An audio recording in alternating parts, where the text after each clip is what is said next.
दोस्तों, आज हम लेके आए हैं एक बड़ा है इंटरेस्टिंग टॉपिक कि हमें अपनी सैलरी में से कितनी सैलरी बचानी चाहिए। काफी लोगों को सैलरी तो मिलती है लेकिन उनको ये नहीं समझ में आता कि कितना खर्चा कहाँ पे करें, कितनी बचाएं। क्योंकि उनकी सैलरी आती है और हमें पता लगता है, ज्यादातर हम सुनते भी हैं कि सैलरी 1 तारीख को आई और 10 तारीख तक पैसे खत्म हो जाते हैं। तो आज का टॉपिक बड़ा इंटरेस्टिंग होने वाला है। तो प्लीज स्टे विद अस। उम्मीद करते हैं कि आपकी नॉलेज इससे काफी बढ़ेगी। चलिए जी। तो सबसे पहले जरूरी बचत क्यों है, हमें क्यों सेविंग करनी चाहिए, ये समझना बहुत इंटरेस्टिंग है। बिकॉज जब आपको ये बात समझ में आएगी कि हमें बचत क्यों करनी चाहिए, सेविंग क्यों करनी चाहिए, तब आप सेविंग जरूर करोगे और अच्छे से सेविंग करोगे। सबसे पहली जरूरत है कि फाइनेंशियल सिक्योरिटी। कभी भी हमें पैसे की जरूरत पड़ती है तो फाइनेंशियली हमें कहीं किसी के पास नहीं जाना है। Handle emergency. कोई एकदम से ऐसी इमरजेंसी आ गई है और आपके पास अगर पैसे नहीं है तो आप कैसे उस इमरजेंसी सिचुएशन को हैंडल करेंगे। तो इमरजेंसी सिचुएशंस हैंडल करने के लिए थर्ड पॉइंट आता है कि अपने जो लाइफ के गोल अगर हमें अचीव करने हैं तो उसमें हमारी सेविंग हमारी हेल्प करती है। फोर्थ पॉइंट कि जो भी फाइनेंशियल स्ट्रेस होता है, जैसे होता है ना कि हमेशा एक पैसे की चिंता लगी रहती है, तो वो चिंता वो परेशानी इस तरीके से हम उसको कम कर सकते हैं, दूर कर सकते हैं। अब सबसे बड़ा कॉमन क्वेश्चन आता है, काफी लोग पूछते हैं कि हमें अपनी सैलरी में से कितनी सैलरी हर महीने बचानी चाहिए। तो जिसको ये चीज समझ में आ जाती है उसके लिए लाइफ बड़ी इजी हो जाती है, otherwise it's a very difficult situation. हम सैलरी को 3 हिस्सों में डिवाइड कर सकते हैं। इसको हम 50-30-20 रूल भी बोलते हैं, क्योंकि 50% का मतलब है यहाँ पर कि आधी सैलरी हम अपनी जरूरत की चीजों में स्पेंड करेंगे। जैसे कि रेंट देना है, हमें खाना खाना है, बिल्स की पेमेंट करनी है, तो ये जरूरी चीजें हैं। क्योंकि बिजली, पानी, खाना, रहना, ये तो बहुत ही बेसिक चीजें हैं और हर किसी को चाहिए होती है। तो कोशिश करते हैं कि 50% सैलरी में एटलीस्ट ये हो जाए।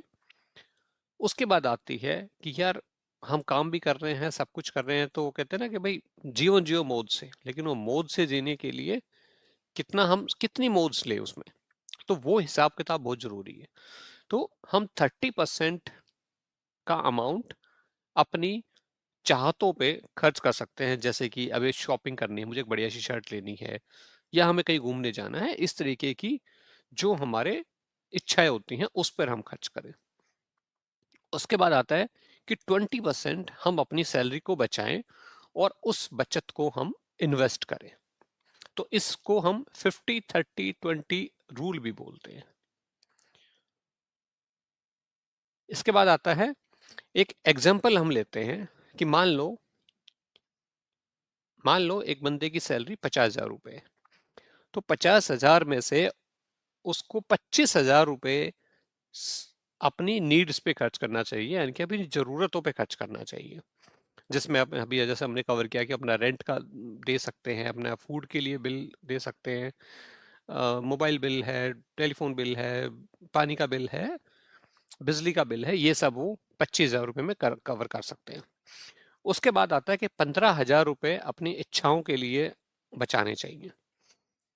फिर बचता है कि 10,000 रुपये हमें कम से कम, 50,000 की सैलरी पे 10,000 कम से कम हमें सेविंग करनी चाहिए। वहीं अगर कई बार क्वेश्चन आता है कि अगर किसी की सैलरी कम हो तो अगर कम सैलरी भी, मान लो हमने 50,000 का एग्जाम्पल लिया, 25,000 भी एग्जाम्पल ले लेते हैं, क्योंकि आज की डेट में 25,000 रुपये कमाना बहुत बड़ी बात नहीं है अगर आप अच्छे से काम कर रहे हो, मन लगा के काम करते हो तो। अगर आप 25,000 सैलरी है और कम से कम भी अगर आप सेव करते हो तो मिनिमम सेविंग 10% भी अगर हम रखें यहाँ पे तो 2,500 रुपये सेविंग आपकी हर महीने होगी। लेकिन इसमें सबसे इंपॉर्टेंट चीज है कि आपको ये चीज बहुत जल्दी करनी है। ऐसा नहीं है कि आप 40 साल की उम्र में पहुंच गए तब 2,500 रुपये सेव करोगे, तो शायद वो हमारे लिए बहुत छोटा कॉर्पस बनेगा। अगर हम यंग एज में हैं, अपने करियर की स्टार्टिंग में हैं, तो हमें ये कम से कम 10% वाला, यानी कि 2,500 रुपये, अगर 25,000 रुपये की सैलरी है, ये एक एग्जाम्पल लिया हमने। यहाँ पर आप अपनी सैलरी के हिसाब से वो परसेंटेज भी कैलकुलेट कर सकते हो।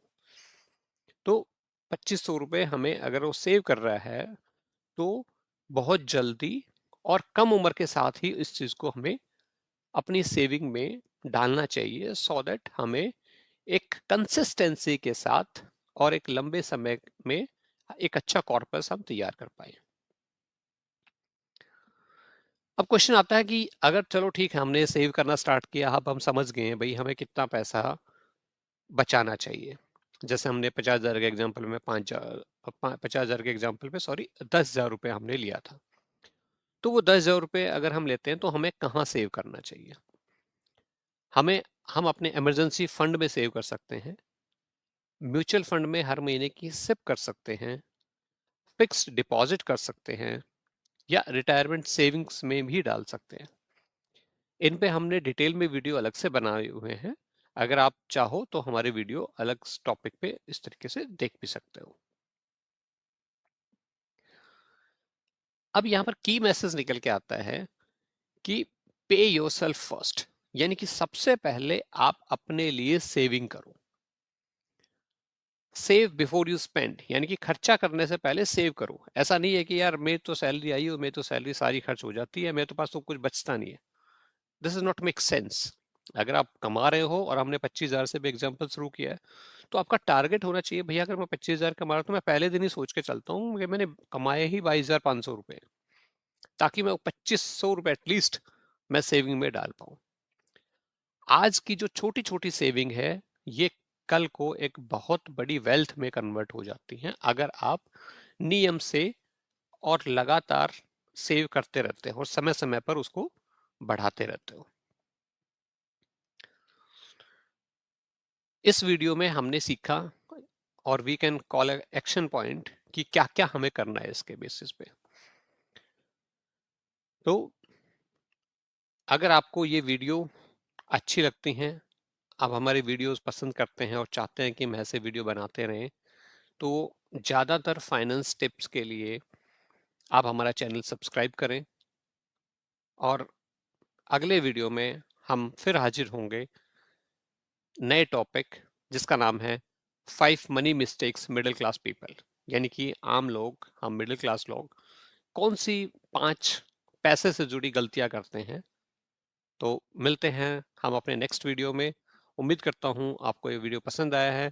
अगर आपका भी कोई स्पेसिफिक क्वेश्चन है तो आप हमें कमेंट में डाल सकते हैं, हम कोशिश करेंगे कि आपके हर क्वेश्चन का जवाब दें। Thanks for watching, thank you very much.